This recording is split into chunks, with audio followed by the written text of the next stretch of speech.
حضور نے جب کوئی راز کی بات کرنا ہوتی تو حضرت حذیفہ بن یمان سے کرتے۔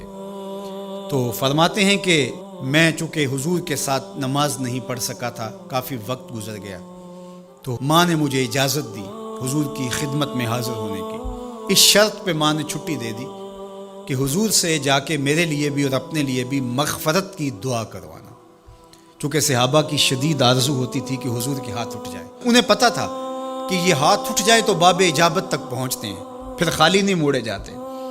تو کہا کہ حضور سے میرے لیے اور اپنے لیے مغفرت کی دعا کروانا۔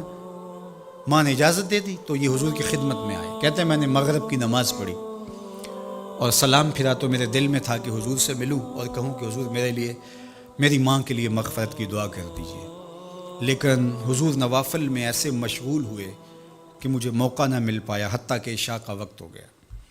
عشاء کی اذان پکاری جانے لگی، حضور نے نماز عشاء پڑھائی، سلام پھرا تو میرے دل میں تھا کہ ماں نے جاتے ہی پوچھنا ہے کہ دعا کروائی تھی تو کیا جواب دوں گا۔ مغرب کی نماز کی چھٹی ملی، عشاء بھی ہو گئی اور میں عرض نہیں کر سکا۔ تو میں ابھی سوچ ہی رہا تھا کہ حضور حجرہ انور کی طرف بڑھ گئے۔ اب جنہوں نے مسجد نبوی کی حاضری کا شرف پایا ہے وہ جانتے ہیں کہ مصلی نبوی سے حجرہ رسول کا فاصلہ ہی کتنا ہے، اور جنہوں نے یہ شرف نہیں پایا، میری دعا ہے کہ وہ اڑ کے مدینے چلے جائیں۔ سچی بات ہے، جس نے وہ شہر نہیں دیکھا اس نے کچھ بھی نہیں دیکھا۔ جنوں ویکھ کے اکھیاں ٹھر دیاں نے، جنوں ویکھ کے ٹھر دا سینہ ہے، ربا تیری ساری خدائی وچوں بس اکو شہر مدینہ ہے۔ آج اس وقت پوری دنیا کے اوپر جو وبا پھیلی ہے اس کی وجہ سے، جہاں اور بہت ساری چیزیں ہمارے لیے اذیت اور دکھ کا ذریعہ ہیں، وہاں ایک بہت بڑا دکھ ہے کہ مسجد نبوی کے دروازے بھی بند ہیں۔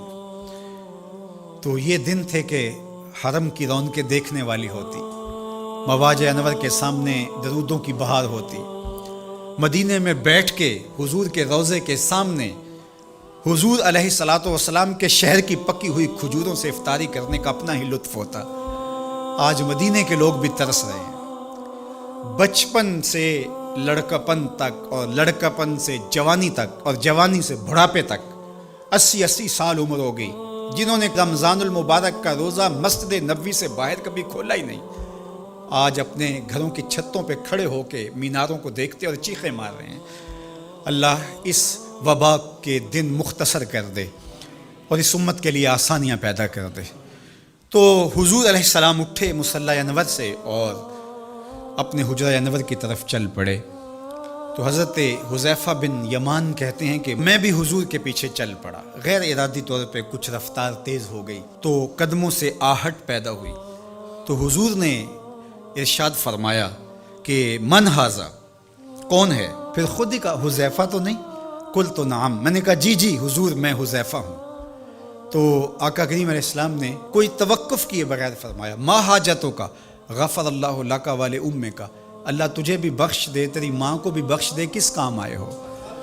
اب حذیفہ بن یمان کہتے ہیں جو کام تھا وہ تو جنبش لب سے پہلے ہو گیا، یہاں تو لفظوں کا سہارا نہیں لینا پڑتا، وہ بند لبوں کی بولیاں سمجھتے ہیں۔ تو کہتے ہیں کہ جو حاجت تھی وہ تو پوری ہو گئی، یہی تو کہنا تھا کہ حضور میرے لیے اور میری ماں کے لیے مغفرت کی دعا کیجیے۔ پھر حضور نے ارشاد فرمایا قال ان ھذا ملک لم ينزل الارض قط قبل هذه اللیلہ، اے حذیفہ یہ فرشتہ ہے جو اس رات سے پہلے زمین پر کبھی نہیں آیا، یہ پہلی مرتبہ آیا ہے۔ استاذن ربہ ان یسلم علیہ، اس نے رب سے اجازت مانگی تھی، مالک تیرے محبوب کو سلام نہ کر رہا ہوں، مجھے سلام کرنے آیا ہے، لیکن ساتھ ساتھ مالک نے کہا کہ جا رہے ہو میرے محبوب کے پاس سلامی پیش کرنے کے لیے تو ایک تحفہ بھی لیتے جاؤ، تو وہ بھی مجھے دینے آیا ہے۔ تو وہ تحفہ کیا ہے سنو، بے انا فاطمہ تا سیدۃ نساء اہل الجنہ، مجھے خوشخبری دینے آیا ہے کہ آپ کی بیٹی فاطمہ جنتی عورتوں کی سردار ہے، اور وَأَنَّ الْحَسَنَ وَالْحُسَيْنَ سَيِّدَا شَبَابِ أَهْلِ الْجَنَّةِ، اور حسن اور حسین فاطمہ کے بیٹے جنتی جوانوں کے سردار ہیں۔ یہ آج خوشخبری لے کر کے میرے پاس مجھے سلام کرنے آیا ہے۔ تو یہ ملکہ جنت ہیں، خاتون جنت ہیں، سیدہ نساء اہل جنت ہیں۔ کہتے ہیں کہ جب حضور علیہ الصلاۃ والسلام کو سیدہ فاطمہ الزہرا رضی اللہ تعالی عنہا کوئی بات کرتی تھی تو حضور ان کی بات کو نہیں ٹالتے تھے، ان کی بات مان لیتے تھے۔ تو آج ہم سیدہ فاطمہ الزہرا رضی اللہ تعالی عنہا کی وساطت سے حضور کی بارگاہ میں استغاثہ پیش کرتے ہیں کہ اس امت مرحوم پہ اللہ سے رحم کی خیرات مانگیں اور اللہ میرے وطن کی خیر کرے، امن، رحمت اور کرم نوازیوں کے اجالے اور نور نصیب ہو، میری قوم کی بیٹیوں کو اسوہ فاطمہ کے اجالے عطا ہوں۔